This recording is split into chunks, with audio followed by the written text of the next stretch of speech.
Brent crude का भाव $102 प्रति बैरल के पार चला गया है। मतलब ये कि करीब करीब 2 महीने के बाद ब्रेंट क्रूड का भाव 100 के लेवल को पार किया है। 26 मई के बाद पहली बार 100 के ऊपर गया है ब्रेंट क्रूड, ये आप समझ लीजिए।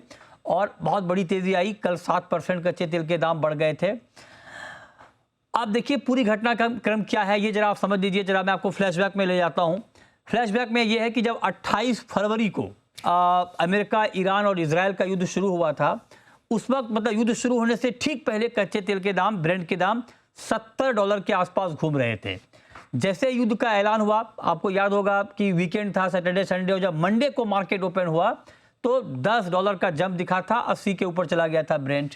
ये मैं आपको युद्ध की शुरुआत की बात बता रहा हूँ।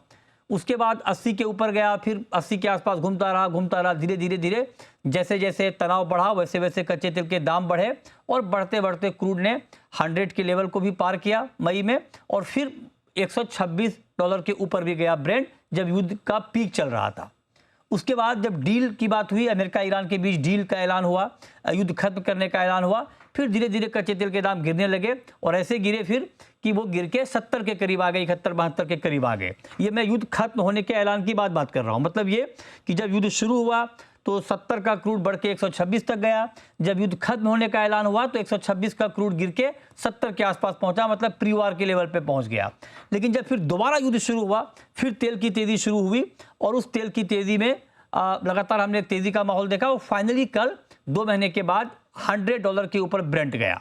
अब इन सब के पीछे जो वजह थी, मतलब 126 तक जो क्रूड गया था, तब तक के पीछे की वजह ये थी कि हॉर्मुज ठप हो गया था और हॉर्मुज के रास्ते पूरी दुनिया में 20% कच्चे तेल की सप्लाई होती है, तो उससे मार्केट का सेंटीमेंट खराब हुआ और तेल के दाम बढ़ गए।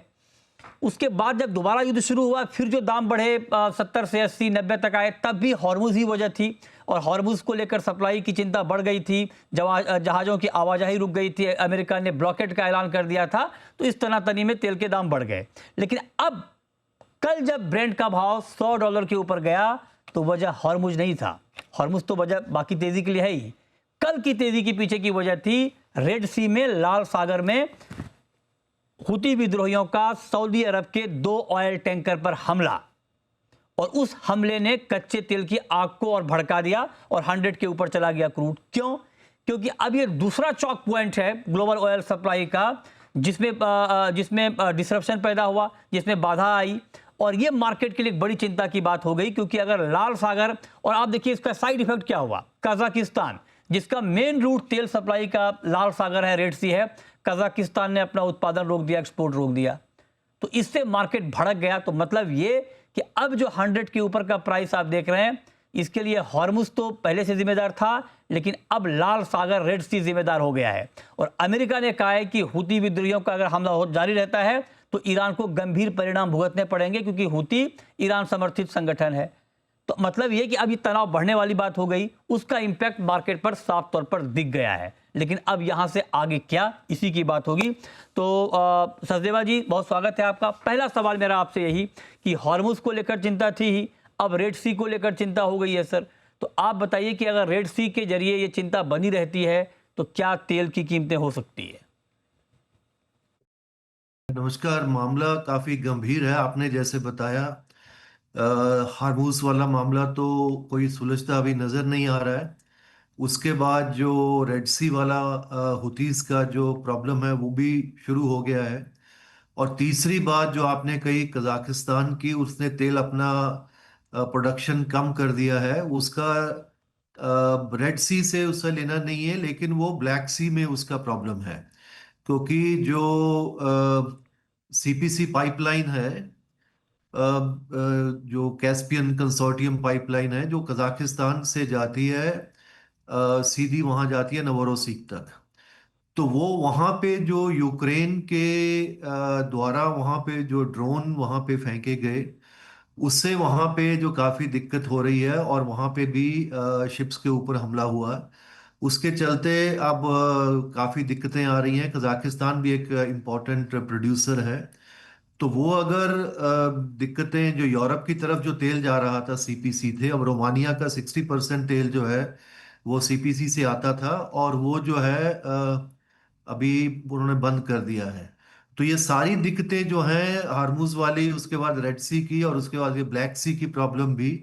और दोनों जो थिएटर हैं, चाहे वो वेस्ट एशिया वाला थिएटर है, ईरान हम्म। वाले युद्ध की बात है, या अभी यूक्रेन और जो रूस वाला जो युद्ध है, दोनों में ही गर्माहट नजर आ रही है। दोनों में ही आने वाले कुछ दिनों में कुछ भी वहां पे स्थायी संकेत ऐसे नजर नहीं आ रहे हैं। और इनफैक्ट जो जितनी रिपोर्ट्स इसराइल से आ रही हैं, जितनी रिपोर्ट अभी खाड़ी के देशों से आ रही है, जो बयान आ रहे हैं दोनों तरफ से, ईरान और अमेरिका की तरफ से, लगता है कि अभी आने वाले कुछ दिन यहाँ पे एस्केलेशन में जाएंगे।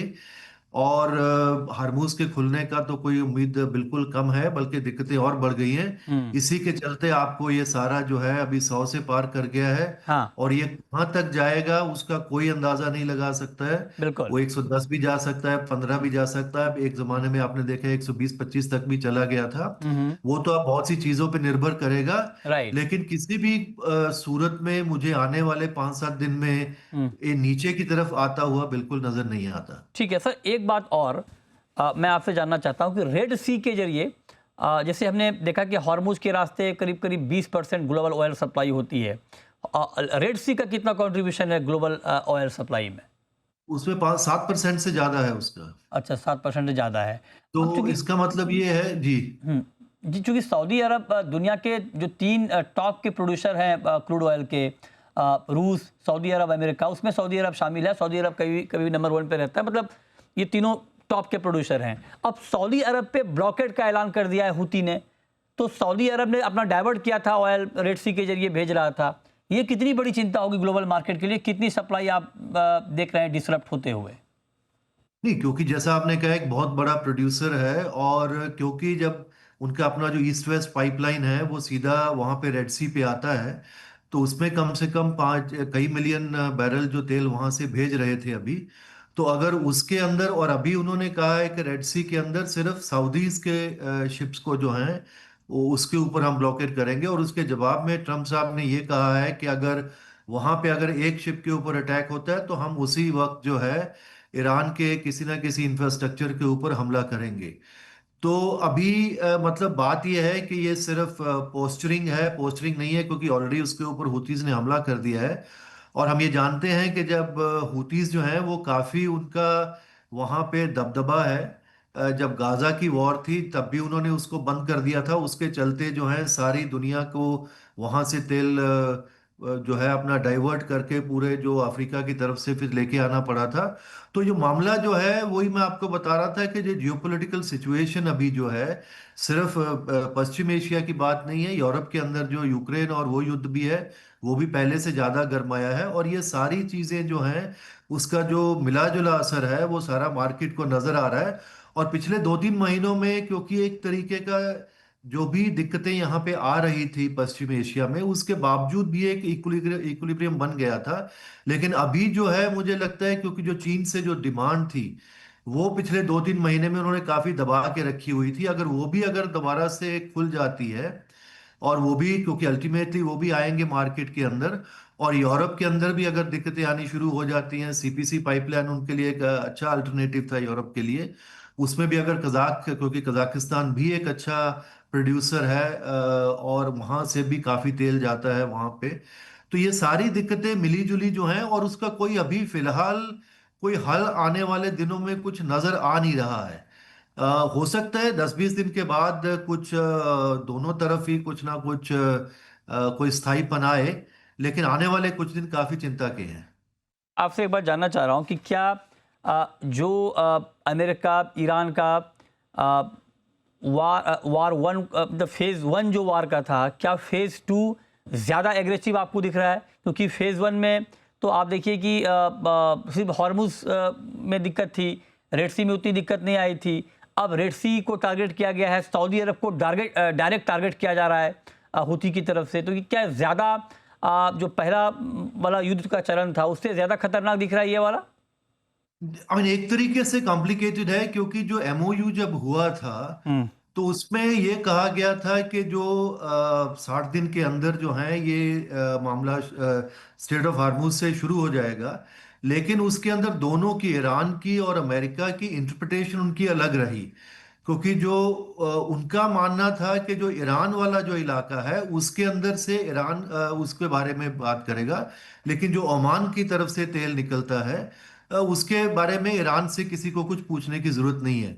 लेकिन ईरान को इंटरप्रिटेशन ये रही कि नहीं, अगर स्ट्रेट ऑफ हार्मुज से कहीं से भी कुछ निकलता है तो उसके बारे में हमारे से ही, उसके बारे में जो भी होगा उसके बारे में हम तय करेंगे, जो भी उसका अरेंजमेंट तय करेंगे। राइट, उसी परफेक्ट। के चलते ये सारी दिक्कतें वहां पे शुरू हुई, क्योंकि उनको लगा कि अगर उन्होंने एक पैरेलल ट्रैक वहां पे बना लिया ओमान के थ्रू, तो हमारा जो स्ट्रेट ऑफ हार्मुज का जो मेन हमारा वेपन है, जो हमारी स्ट्रेटजी है, वो सारी वो काम नहीं करेगी।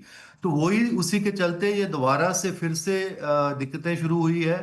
और हो सकता है आने वाले, क्योंकि मुझे लगता है ईरान को ये लग रहा है, क्योंकि अगर स्ट्रेट ऑफ हार्मुज को अगर वो पूरे तरीके से काबू नहीं कर पाते हैं, क्योंकि ओमान की तरफ से अगर वो, हालांकि अभी तक ऐसा कुछ हुआ नहीं है, ठीक है। दिक्कत अभी भी जारी है, लेकिन अगर वो साथ में उसको भी ट्रिगर कर देते हैं हुतीस को, और ये वाली दिक्कतें अगर रेड सी में भी शुरू हो जाती हैं, तो दबाव वो पूरे तरीके से बना पाएंगे जो भी आगे कोई बातचीत होगी। तो एक तरीके से दोनों तरफ से दबाव बनाने की कोशिश की जा रही है, लेकिन इसके बीच में इसराइल का अपना जो गेम प्लान है वो वॉर को और ज्यादा एस्केलेट राइट सर, करना चाहता राइट है। राइट, तो बिल्कुल। दिक्कतें काफी कॉम्प्लिकेटेड हैं, जिसके हम्म, हल अभी आने वाले दिनों में कुछ निकलता नजर बिल्कुल नहीं आ ठीक रहा। बात है, और देखते हैं कि ये पूरा मामला किस तरफ जाता है। बहुत शुक्रिया आपका सचदेवा जी, हमारे साथ जुड़ने के लिए और क्रूड पर डिटेल में बात करने के लिए।